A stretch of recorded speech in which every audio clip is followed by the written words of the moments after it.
marsine tuppin finne dinagdeni hojjanne challaan hojjanneni irra marsine hunda dabarsine tuppin finne dinagdeni hojjanne challaan hojjanneni.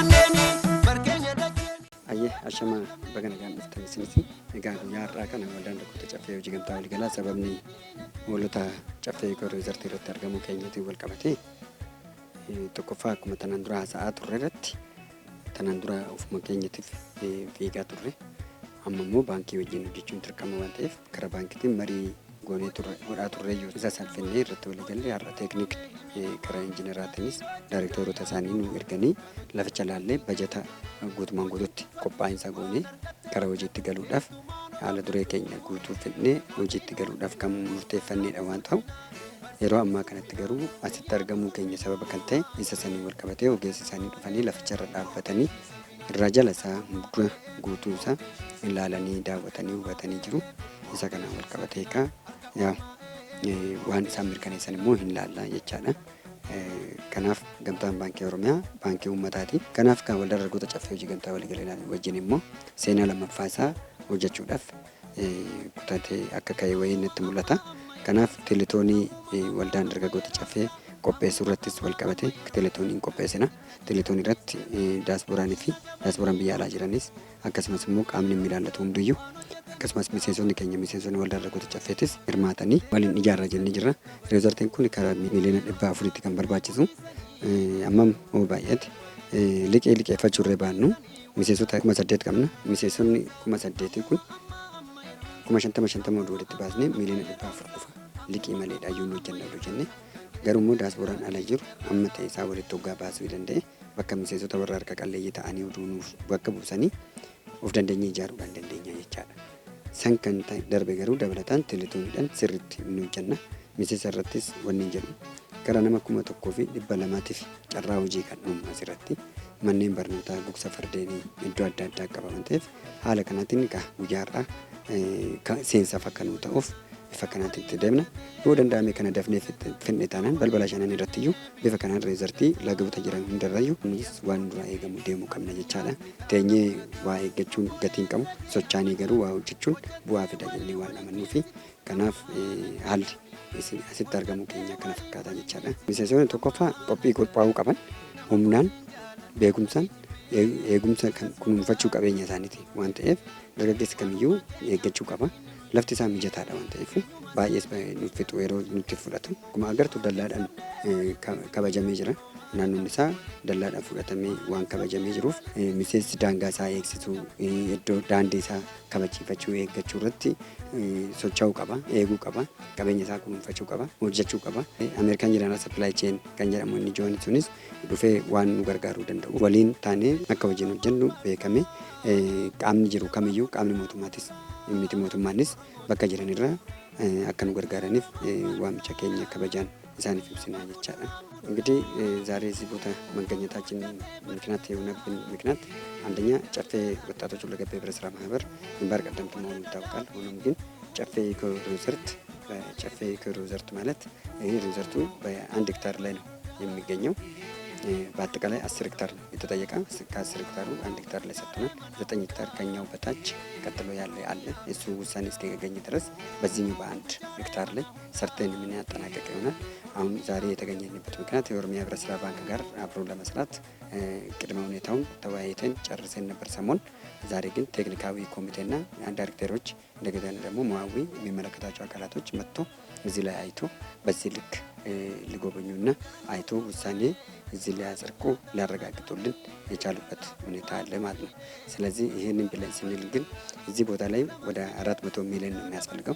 በ400 ሚሊዮን ብር እዚህ ለመገንባት ማህበሩ ያለው አክል አለ። ማህበሩ የሌለን አክል ደግሞ አንደኛ በቴሌቶን፣ ሁለተኛ በዲያስፖራ፣ ሶስተኛ ከባንክም የምናገኘውን ብናደርግ እንኳን የራሳችን ችለን ብዙ ዕዳ ውስጥ ሳንገባ ሀብት የምናፈራበት ካፒታል የምናፈራበት ይሆናል። ብቻም ሳይሆን ባንክ እንኳን ብትሩን ቢቀር እንኳን አባላቶቻችን አሁን ንጹህ አባላቶቻችን 8000 ናቸው። የ8000 አባላት 50 ሺህ ብር እንኳን ብናከፋፍል 400 ሚሊዮን ነው የሚመጣው። 400 ሚሊዮን ይህን ማህበር ሙሉ መጨረስ እንችላለን።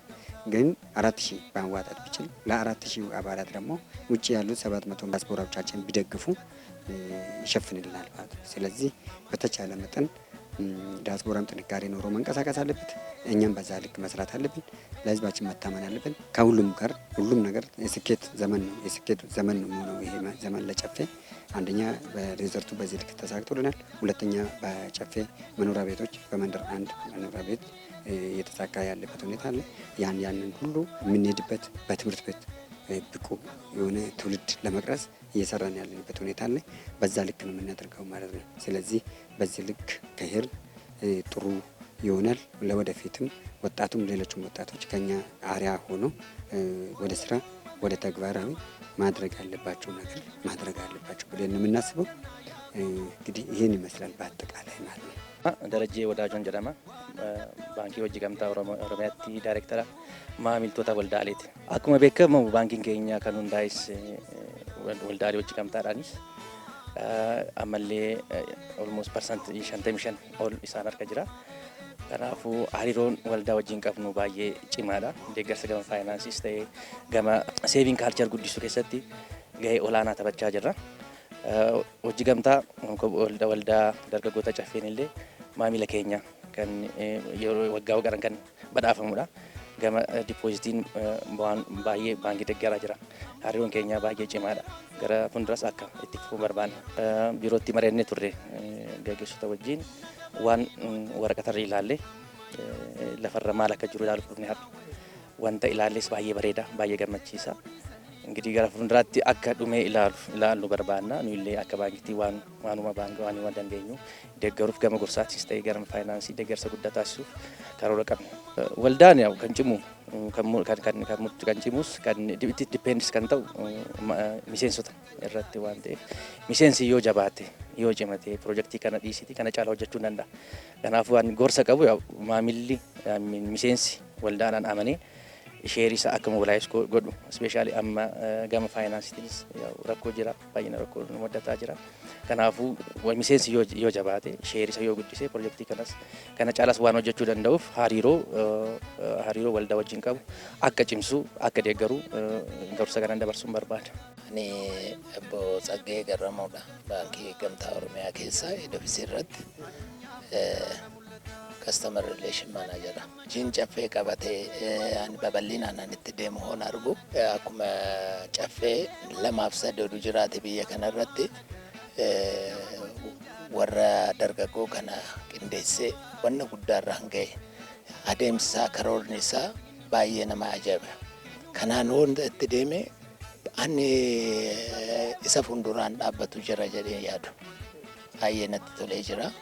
Itti fufaan jedha kana yaadni kiyya. Amma akka malee hangammade maali edaanuu fageenya deemna malee annura idduma Finfinneetti yookaan Shaggaritti kan jiru laga babbareedaa lafa bareedaa misoomsa afaan ta'an ta'uu baay'ee akka jiruu fi fuulduratti immoo waa'ee iddoo kanatti immoo yaadii qabatanii wanna tokkoon himuti wanna baay'eetiin asirratti karoora qabatanii karoorri kuni cimee akkatti deemu akka danda'us immoo na agarsiisu warra dargaggoo wajjin cinaa qabatee deema miseensa baay'ee qabanii sila ta'e ani baay'een itti gammade yeroo dhiyeenyatti masmara qaba jedhee tana yaadaan akka kiyya.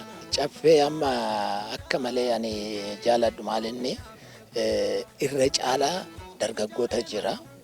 Isa bichaa miti naannoo Oromiyaa irrattis ta'e bakkuma hunda bakkee deemeetti lafa qabatee achirratti immoo misoomsa isaa babal'isee itti deemutti jira. Kana bichaa muti fuulduratti immoo adeemsi isaa baay'ee namatti tolu. Gargaarsa mootummaa hoo jiraate caffeen isaa bichaa muti biyyaafis an ta'uusaa mirkaneessuuf fanaanne. Addisuu Milkiin jedhama. Ogeessa ijaarsaa yookiin injineera baankii hojii gamtaa. Sochiin wajjin hojjetamaa jiru baay'ee waan namatti toludha. Gama lamaanis wajjin hojjechuudhaaf bori abdii kan namaa kennu. Wanti narra akka waliigalaatti arge baay'ee waan namatti toludha. Bakkichi amma irratti hojjetamee jiraachuun isaayyuu na ajaa'ibanis akka ofii kootiitti har'aadha kanan arge. Riizortoota garaagaraa fakkeenyaaf yoo fudhanne amma yeroon dhufee arge Haayilee riizortii Arbaa Mincirra kan jiru yaadadhe viiwunsaa kanuma jechuudha.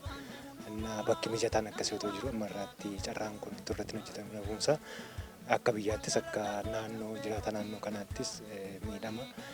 Kana booda waldaan kun garuu bakka mijataa kana dhufee arge akkasitti irratti hojjechuuf karoorfachuunsaa hojiitti seenuunsaa baay'ee waan namatti toludha. Riizortiidhaaf baay'ee bakka mijataa bakka irratti hojjetamuu qabu bakka gaariidhaan jira. Baay'ee haala gaariidhaan itti sadarkuu qabis. Akka waldaa keessanitti informationii odeeffannoo amman qabutti yeroon hundeeffama keessanii dhiyoo ta'us hojii nama ammaatti hojjetamaa jiru garuu baay'ee waan nama boonsuu fi baay'ee waan nama gammachiisu waan abdii namatti horudha. Kanaaf akkuma kanatti jabaadhaa itti fufaa hojii guddaa hojjechuu dandeessu. Akkasitti kaatanii wanta mul'anne akkasii kana agartanii akka biyyaatti hojii gaggaarii hojjechaa ammas irra caalaa isaa bakka waan garaagaraa kaayyoo isin qabatanii jirtan gaarii waan ta'eef jabaadhaa itti fufaa jedha. Maqaan koo Margaa Dheeressaa jedhama. Gaheen hojii kooti immoo hojii gaggeessaa waldaa dargaggoota caffee hojii gamtaa damee hoolotaa irraan hojjedha. Akkuma jedhamu iddoo kanatti waldaan dargaggoota caffee hojii gamtaa waliigalaa lafa iddoo kana hiikoo riizoortii damee hoolotaa irraa kan fudhatee tureera. Adeemsa kanas lafa kanas hundumaa mirkaneeffatee qabeenya isaas kaartaa pilaanii fudhatee itti jalqabuudhaaf jedha. Adeemsa isaarra jira. Adeemsi isaa immoo akkuma isin yoo agartanii lafti kun haalli kunis hundumtuu mijataadha. Hojiitti seenuudhaaf qophiin iddoo kana jiru gama bulchiisa magaalaa yookiis immoo gama keenya akka damee hoolotaatti nuti karaa kamiiniyyuu qophii ga'aarra jirra. Haalli isaa dafee akka jalqabuufis wantoota hundumayyuu haala mijeessaadha kan nuti jirru. Gama keenyaan karaa kamiiniyyuu qaamni yookiis ogeessa lafa kanaaf barbaachisu yoo dhufe gama keenyaan simachuudhaaf qophiidha. Koreedhaan sagantaa jiruun bifa ogummaa isaatiin namoonni hundumtiyyuu gurmaa'anii hojii kana eeggachaa jiru. Kanaaf qophiinsaa baay'ee kan namatti tolu jechuudha. Iddoo kanatti miseensonni waldaa dargaggoota caffee hojii gamtaa yoom jalqaba kan jedhanidha. Hojiin kun utuu dafee jalqabee nu illee hojii kana keessatti gallee hojii hojjechuudhaaf lafa kanarrattis galii yookiis waldaadhaafis dhuunfaa keenyaafis hojjechuudhaaf kan jedhanii baay'ee itti gammadanii yaada isaanis fedhiin isaanis baay'ee olaanaadha.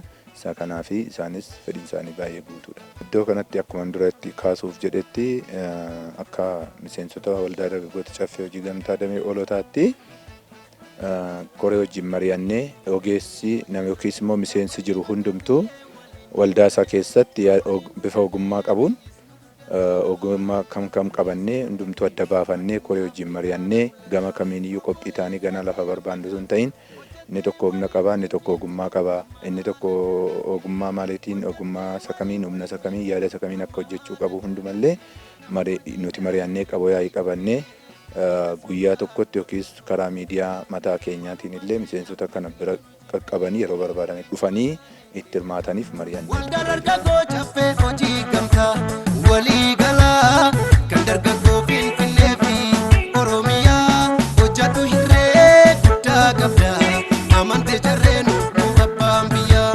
Waldaa caffee hojii gamtaa mee maal labdee hundaa qabda horsiisa lubbuu durdisa oolaa fi kallooni callaa calleessa Oromooni ijaarsa manneeni barkeenya dacheeni yoo harka wal qabnee diinagdeeni kanuma keenya Finfinneeni.